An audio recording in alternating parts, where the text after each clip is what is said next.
अस्सलामुअलैकुम। आज हम एक बहुत ही खास नमाज के बारे में बात करने वाले हैं। एक ऐसी नमाज जो संकट, डर या किसी भी मुश्किल घड़ी में हमारा सहारा बन सकती है। ये वो तरीका है जिससे दिल को सुकून और अल्लाह की मदद महसूस होती है। तो चलिए इसे और करीब से समझते हैं। तो देखिए, आज हम इन 6 बातों पर गौर करेंगे।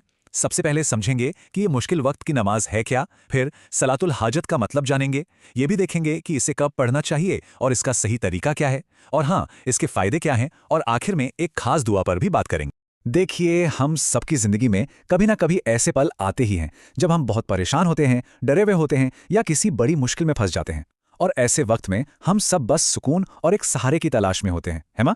तो सवाल यही उठता है कि जब संकट या डर हमें घेर ले तो आखिर आराम और मदद के लिए इंसान कहाँ जाए, किसके पास जाए? इसी सवाल का एक बहुत खूबसूरत रूहानी जवाब है सलातुल हाजत। ठीक है, तो चलिए अब इसमें थोड़ा और गहराई से उतरते हैं। सबसे पहले यह समझना बहुत जरूरी है कि सलातुल हाजत इस लफ्ज़ का असल में मतलब क्या है और इसका मकसद क्या है। सलातुल हाजत का मतलब अगर बहुत सीधे साधे शब्दों में कहें तो ज़रूरत की नमाज है। इसे आप इमरजेंसी नमाज भी कह सकते हैं।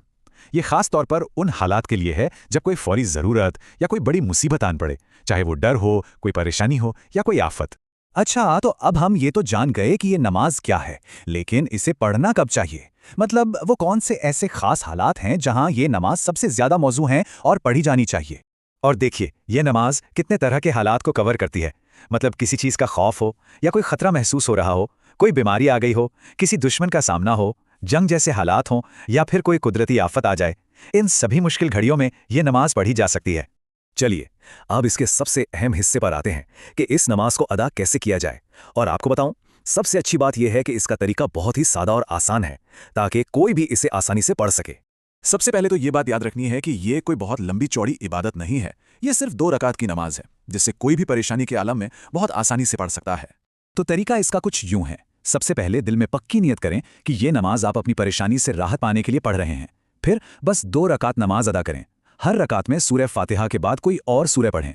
नमाज को बिल्कुल आम नमाज की तरह रुकू, सजदे और तशहुद के साथ पूरा करें। और सलाम फेरने के बाद हाथ उठाकर अल्लाह से अपनी मुश्किल के हल के लिए दिल से दुआ मांगे।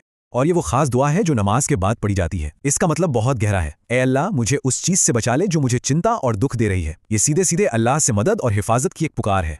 तो हमने देख लिया कि इस नमाज को पढ़ना कैसे है, लेकिन अब सवाल यह है कि इसे पढ़ने से हासिल क्या होता है। इसके रूहानी और जज्बाती फायदे क्या क्या हैं, आइए देखते हैं। तो देखिए, इसका सबसे बड़ा फायदा तो यही है कि परेशानी और डर से राहत मिलती है। इसे पढ़ने से अल्लाह की कुर्बत और मदद का एक गहरा एहसास होता है, जिससे दिल और दिमाग को सुकून मिलता है। जो स्ट्रेस और घबराहट होती है वो कम हो जाती है और अल्लाह से हमारा ताल्लुक और भी मजबूत होता है। और क्योंकि ये एक नफल इबादत है तो इसे पढ़ने में सवाब और बरकत ही है। तो अब हम आखिर में आ गए हैं। अब तक हमने जो कुछ भी सीखा है उससे एक साथ लाते हैं और उस अंतिम पैगाम को समझते हैं जो हमें यहाँ से अपने साथ लेकर जाना है। तो यहाँ सबसे अहम बात यह है कि सलातुल हाजत सिर्फ एक रस्म या रिवाज नहीं है। ये मुश्किल हालात में हिम्मत, सुकून और इस यकीन को पाने का एक सीधा जरिया है कि अल्लाह की मदद हमारे साथ है। और आखिर में हम इसी दुआ पर अपनी बात खत्म करते हैं। ये दुआ एक याद दहानी है कि जब भी चिंता और दुख हमें घेर लें तो मदद मांगने के लिए एक सीधा और पुरअसर रास्ता हमेशा हमारे लिए खुला है।